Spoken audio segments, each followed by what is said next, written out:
masih kita membicarakan faedah-faedah hadis yang pertama dari kitab Badul Wahyi bab Kaifa Badul Wahyi ila Rasulillah sallallahu alaihi wasallam, yaitu hadis innamal a'malu binniyat wa innamal likulli imrin ma nawa.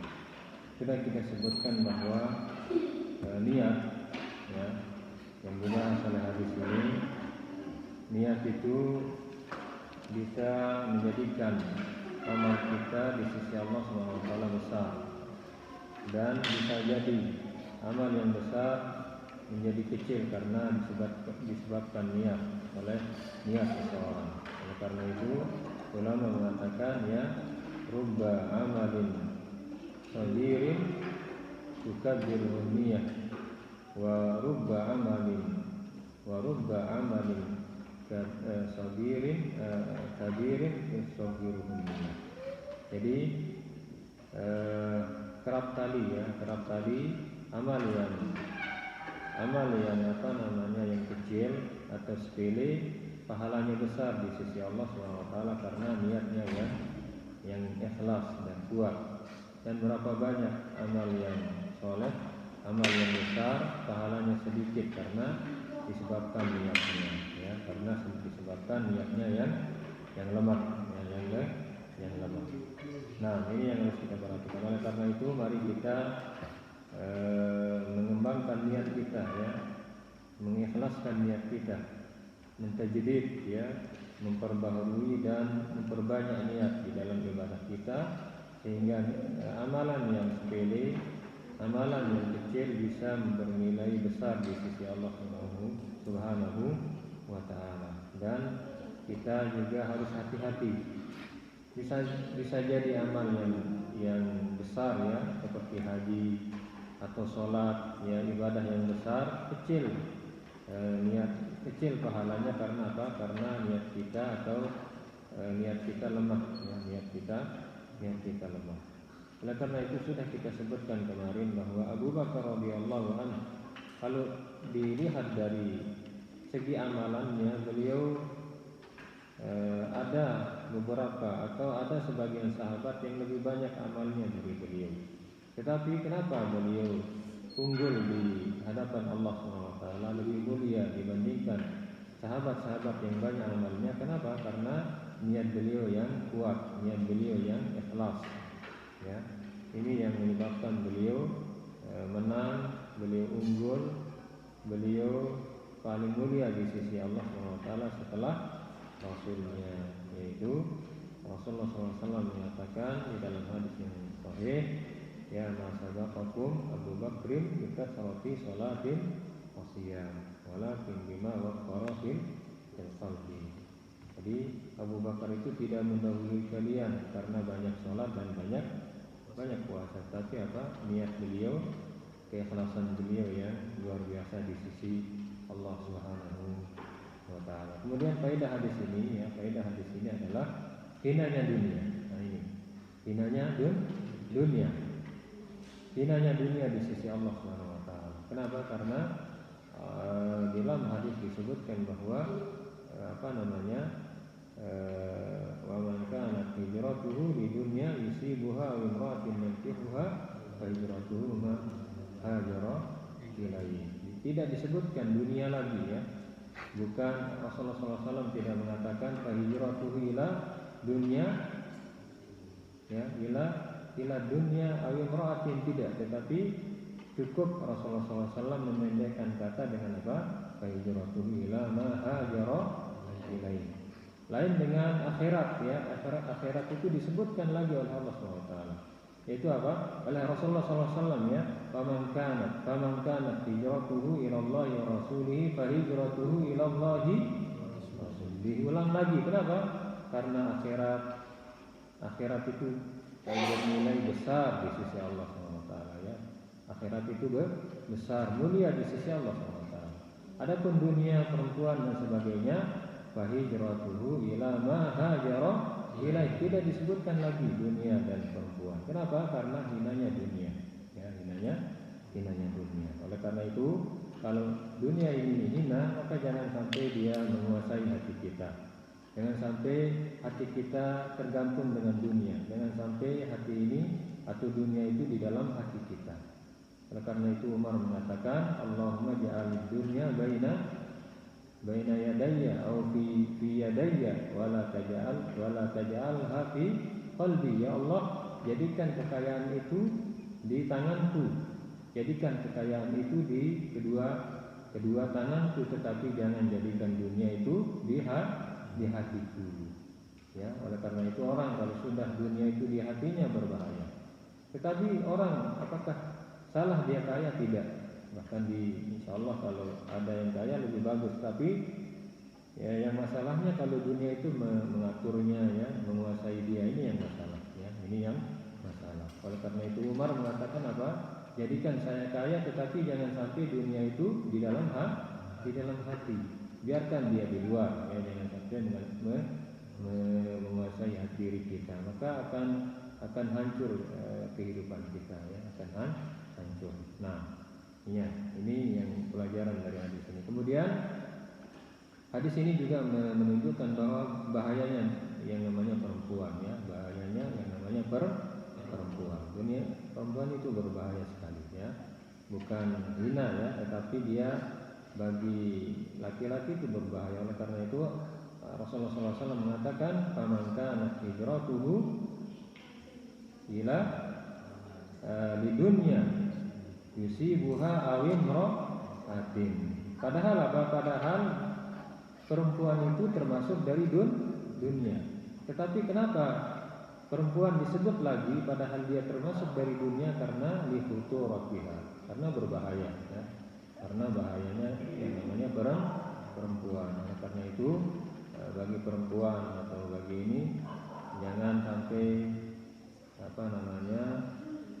menjadikan membuat fitnah, ya, menjadikan fitnah bagi kaum laki-laki, ya. Kemudian hadis ini juga menunjukkan bahwa faedah dari hadis ini adalah perawi kalau mendengar hadis dari gurunya, ya, kalau ada perawi yang mendengar hadis dari gurunya di tengah orang banyak, karena hadis ini didengar oleh satu orang, ya, tetapi dia diriwayatkan oleh satu orang, dia hadis fardhan gharibah, tapi didengar di tengah orang banyak. Hanya dia saja yang meriwayatkan, orang banyak itu kemana dia? Tetapi tidak apa-apa selama dia yang meriwayatkan satu orang itu siqah. Nah, kemudian hadis ini menunjukkan bahwa amal jawarih, ya, amal jawarih atau perbuatan anggota badan harus ada niat, harus ada niatnya. Tetapi tidak semua niat itu ada perbuatannya. Oleh karena itu ulama mengatakan bahwa kadang-kadang niat itu tidak butuh pekerjaan, ya, dapat pahala seseorang, ya. Nah, tapi pekerjaan itu harus dibarengi dengan niat. Nah, kemudian hadis ini juga menunjukkan bahwa niat itu di dalam hati. Niat itu di dalam hati. Tempatnya di hati, bukan di mana? Di mulut. Bukan di mulut. Oleh karena itu melafazkan niat itu bid'ah, ya. Melafazkan niat adalah bid'ah. Kenapa? Karena niat itu di dalam hati, ya. Melafazkan adalah sesuatu yang bid'ah. Kemudian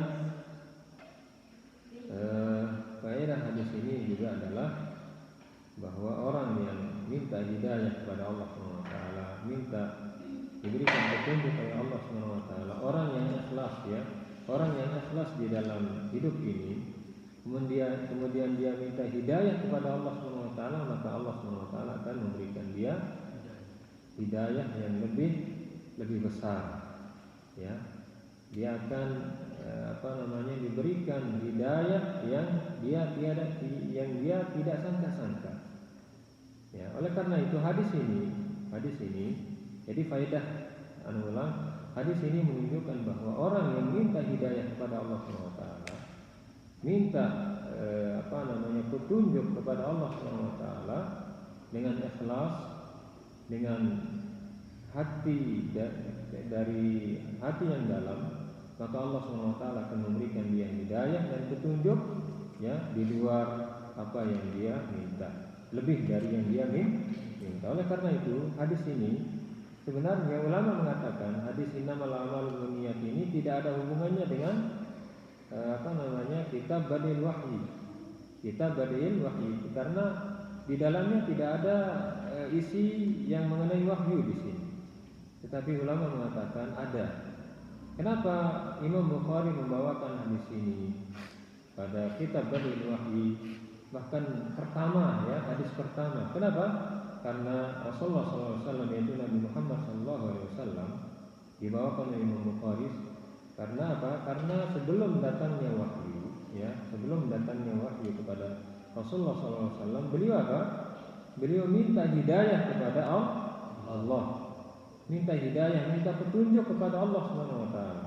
Oleh karena itu beliau iktikaf di Gua Hira, ya, menyendiri, menyepi di sana, beribadah di sana di Gua Hira dalam rangka apa? Dalam rangka minta hidayah dan petunjuk. Karena apa? Karena beliau melihat bagaimana rusaknya orang-orang jahiliyah, bagaimana sesatnya mereka.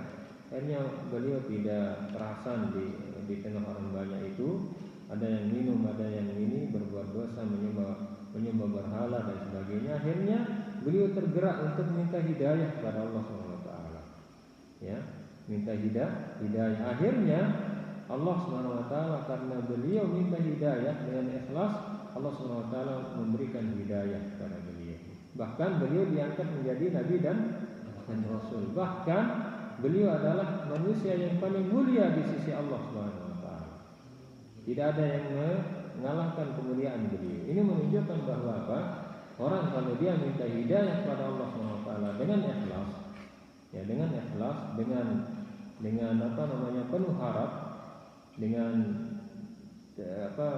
mulai atau timbul dari hati sanubari yang dalam, maka pasti akan diberikan hidayah oleh Allah, bahkan lebih dari yang dia minta. Sebagaimana Nabi minta hidayah supaya diselamatkan dari orang-orang jahiliyah, tetapi apa? Allah SWT memberikan dia lebih, yaitu apa?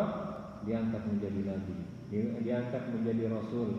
Bahkan beliau adalah orang yang paling mulia, ya, paling mulia, makhluk yang paling mulia di sisi Allah Subhanahu wa taala. Oleh karena itu, ya, jangan kita berkecil hati, ya.